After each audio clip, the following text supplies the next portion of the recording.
अगर हम Israeli products को बायकॉट ना करें तो हमें इसके ऊपर गुना मिलेगा। इस वजह से बायकॉट करना है कि इजराइल के प्रोडक्ट्स हैं, ये कहाँ तक सही है, इसके ऊपर मुफ्ती तारिक मसूद की क्या राय है, चलिए वो इस वीडियो के अंदर देखते हैं। गैर मुल्की प्रोडक्ट का बायकॉट। टीपू सुल्तान बिहार इंडिया से पूछते हैं, कोका कोला ऑरेंज जैसी बहुत सी इसराइली कंपनियां हैं जो मुसलमान और इस्लाम के ख़िलाफ़ काम करती हैं, तो क्या इनकी प्रोडक्ट को इस्तेमाल करना चाहिए या नहीं? क्या हमें इससे गुनाह मिलेगा? कारोबार देखें, हर एक के साथ हलाल है। इस्लाम दुश्मनों के साथ भी बिज़नेस जायज़ है, जब तक कि गवर्नमेंट लेवल पर कोई हुकूमत की तरफ से पाबंदी नहीं लगती, तो हर एक के साथ बिज़नेस करना जायज़ है। नबी सल्लल्लाहु अलैहि वसल्लम ने यहूदियों से कारोबार किए, हालांकि वो भी इस्लाम दुश्मन थे। तो इसलिए पेप्सी हो या कोई भी चीज़ हो, ख़रीदो फ़रोख्त जायज़ है। और दूसरी बात यह है कि हम जब गैर मुस्लिम से बिज़नेस करते हैं तो उसमें हमारा अपना फ़ायदा भी तो होता है ना, खाली उनका थोड़ी होता है। वो अलग बात है कि पेप्सी पीने में तो आपका कोई फ़ायदा नहीं है, तो वो तो मुसलमान से भी पेप्सी ख़रीद के पियेंगे या मुसलमान कंपनी की कोल्ड ड्रिंक पियेंगे, तो वो वैसे ही फ़ायदा नहीं है।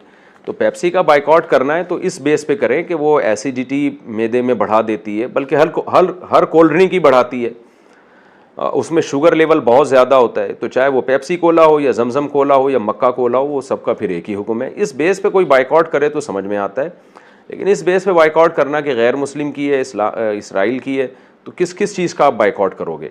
और नबी सल्लल्लाहु अलैहि वसल्लम ने तो यहूदियों से कारोबार किया है। तो मुफीद चीज़ अगर है आपकी सेहत के लिए, तो आप जब गैर मुस्लिम या इस्लाम दुश्मन से बिज़नेस करते हैं तो आपका भी तो फ़ायदा होता है ना, उसमें सिर्फ उनका थोड़ी होता है।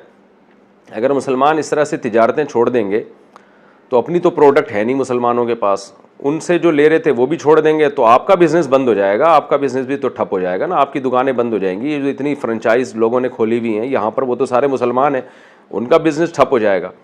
तो इसलिए पेप्सी हो या कोका कोला हो या कोई भी हो, जमजम कोला या मक्का कोला, पहले आया करती थी जमजम मक्का कोला, अब नहीं आ रही, तो कोई भी इस टाइप का कोला हो तो वो कोल्ड ड्रिंक होने की बेस पे आप उसको छोड़ें। शुगर लेवल उसमें बहुत ज़्यादा है, इस बेस पे कि सेहत के लिए नुकसानदेह है, चाहे मुसलमान बना रहा है या गैर मुस्लिम।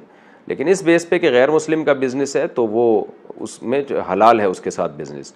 हाँ, वो एक अलग बात है कि आपके अपने मुल्क की भी एक प्रोडक्ट है और एक दूसरे मुल्क की भी है, तो अपने मुल्क को तरक्की देने की ज़्यादा फ़िक्र करनी चाहिए। तो दोनों प्रोडक्ट की अगर क्वालिटी सेम है तो फिर बेहतर यही है कि आप अपनी प्रोडक्ट को प्रमोट करें। जैसे चाइना को आप देखें ना, पूरी दुनिया में अपनी चीज़ें फैला रहा है, दूसरों की नहीं लेता वो प्रोडक्ट। वो कहता है भाई मैं अपने मुल्क को तरक्की दूंगा। हम क्या कर रहे हैं, हमारी कोई प्रोडक्ट ही नहीं है, और है तो वो इतनी लो क्वालिटी होती है।